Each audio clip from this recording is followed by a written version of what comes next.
Hi there, Abraham. It's a pleasure to come back and talk to you again. I think the first thing I'd like to say, too, is I've been especially, both my girlfriend and I have been especially in appreciation of Esther lately, especially since Jerry's croaked. And I tried to say that disrespectfully like you asked. So, I just feel like there's her energy, that energy that Jerry and both her had in channeling and bringing you forth has changed a little bit into something new that's almost what Esther's, it seems like there's a new refocusing of things. Am I correct in that? Well, you are, in that for everyone. In other words, it has re-emphasized the non-physical aspect, but it has also re-energized it in the sense that there is yet now another clear vantage point from which to understand this. In other words, there was always the physical point of view that Jerry and Esther shared.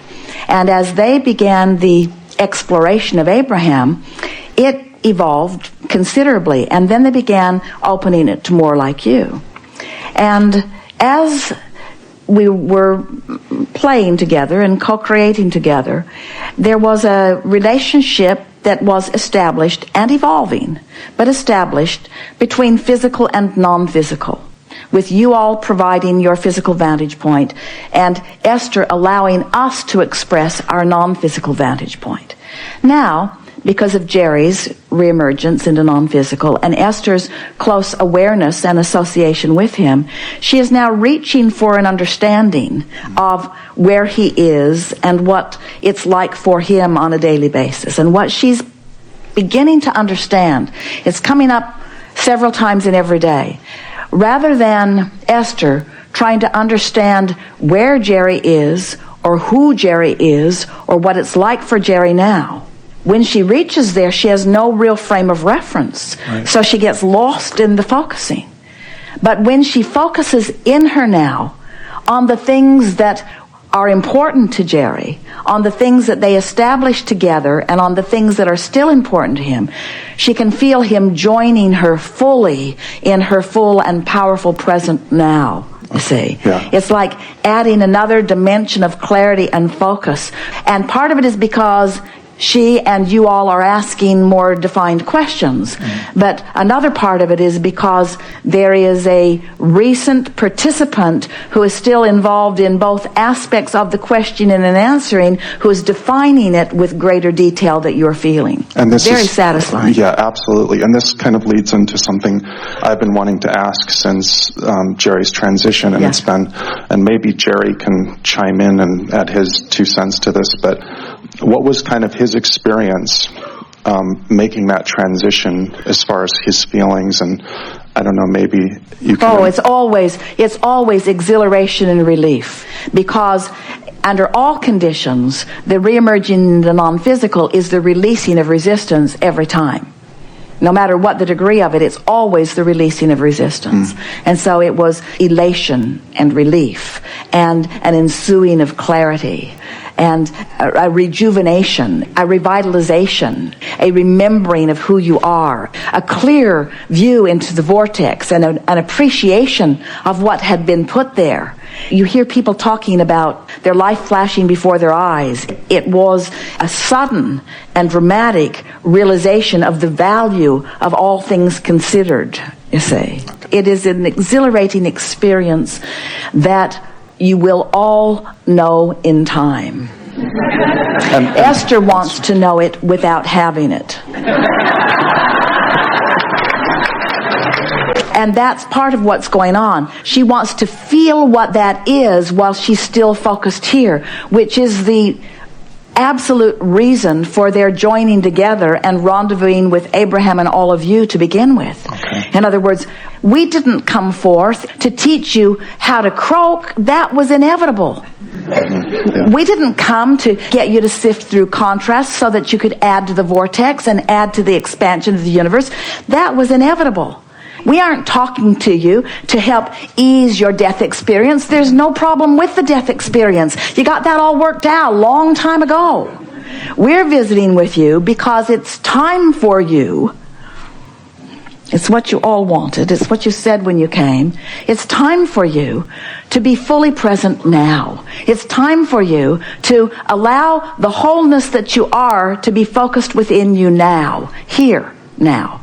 Here now. Okay. In other words, this is the leading edge. This is the distortion and the confusion that humans have been playing with for a long time. You keep thinking that the main event is somewhere else and that you're proving your worthiness in order to have some main event somewhere else.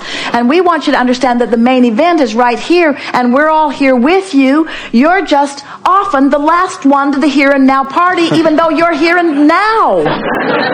It's illogical when you think about it, you see.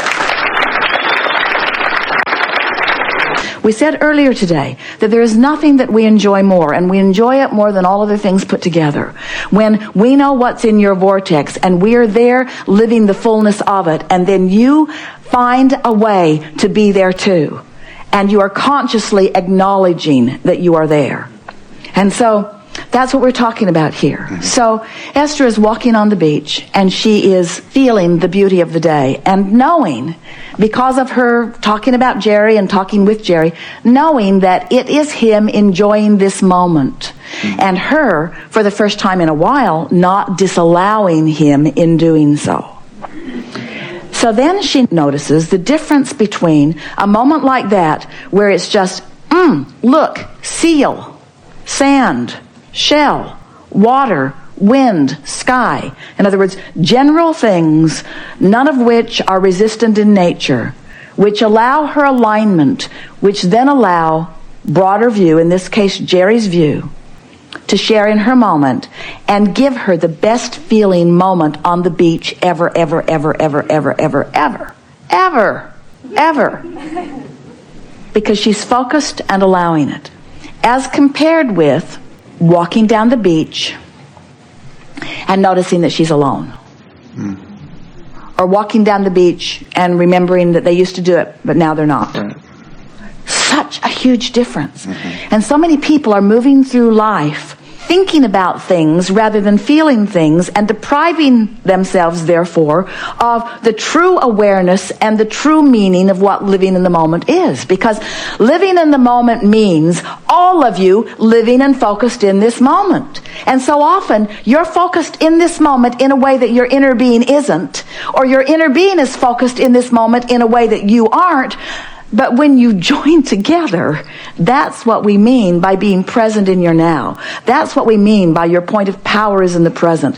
That's what we mean by being focused in your now and allowing the fullness of who you are to radiate and live and love through you, you see. And that's what you came for. Not one of you said, I'll go forth, cut myself off, and make do. And every day of your life, you're looking for something that will restore you to that alignment. Buy one more thing and bring it home, or find someone to love me and hold me as their object of attention and approve of me, or get approval from this or this or this or this or this, looking for love in all the wrong places.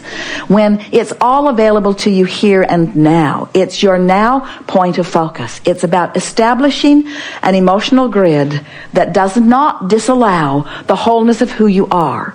And then when you join you, and you begin walking this path of life together, the grid will fill in with details of excellent life experience that you'll want to keep a journal about, because it's so good.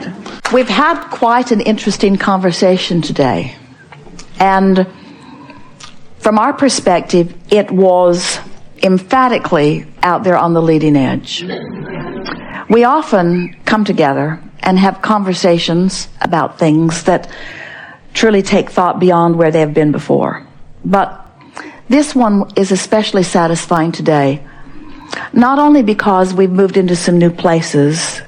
Esther will so love listening back to this and finding all of the new pieces that she's wanting to highlight for you, but because it is established within so many of you a renewed interest in getting back to the basics of your vibrational frequency.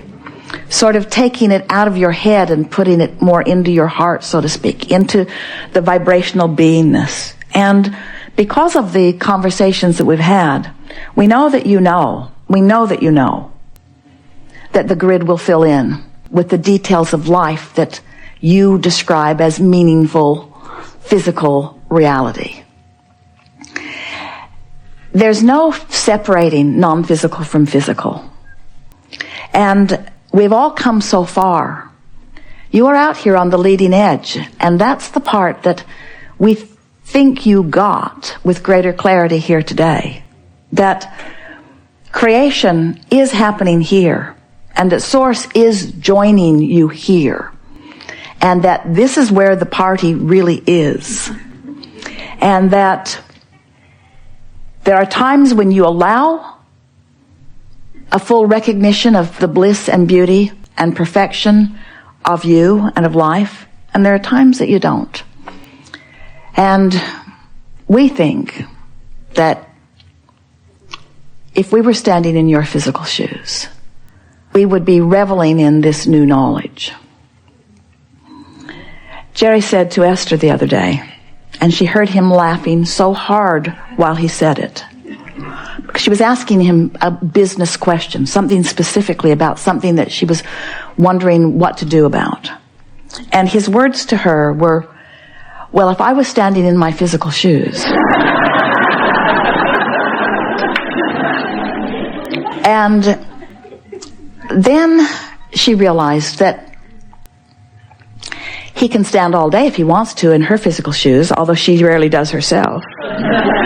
In other words, there need be no separation from you and you. So as you are moving forward in the days that are before you, it is our desire that you pay attention, make the conscious correlation between the new things that are happening and the understanding that came over you here today. Because it is certain that your grid will fill in with things that are unique enough that you will recognize that they are happening because of what happened here. You see what we're getting at? And when you make that correlation, then we think that you'll deliberately go to work on your grid and then let the good times roll. Because there is nothing more exhilarating than for you to define something that you want by being aware of its absence. Recognize that its absence has caused an emotion within you that is the conjuring of a grid that isn't going to serve you, and then deliberately changing the vantage point, the vibrational vantage point at the basis, and doing it with such ease that it just is amazing to you that you hadn't thought of it sooner. And then to watch the precision with which the universe will proceed to deliver to you matching components to fill that in. And we promise you we will be there reveling with you in your conscious awareness that you created the basis and now the universe has cooperated. Your feeling of worthiness and your feeling of empowerment will come in proportion to the amount of emotional grids that you care to build. If we were standing in your physical shoes, and we often are, we would be making lists of positive aspects, and we would be reveling in the general perfection of your planet. We would awaken in the morning and speak our appreciation for the sun coming up, whether you can see it or not. We would acknowledge the perfection of your planet spinning in its orbit, whether you can see any other planets at that moment or not. We would feel appreciation for the intelligence of our physical body and for what the cells are doing, for what they know how to do. We would feel appreciation for the bed upon which we had slept and the pillow beneath our head. And we would bask in the deliciousness of the coverings upon our body. And we would acknowledge at the beginning of every day, this is a good day. I have such a good basis from which to begin. All is well with me. Source energy is aware of me. and has my back. And everything that matters to me is known, and all things are lined up, and I'm on an eternal treasure hunt.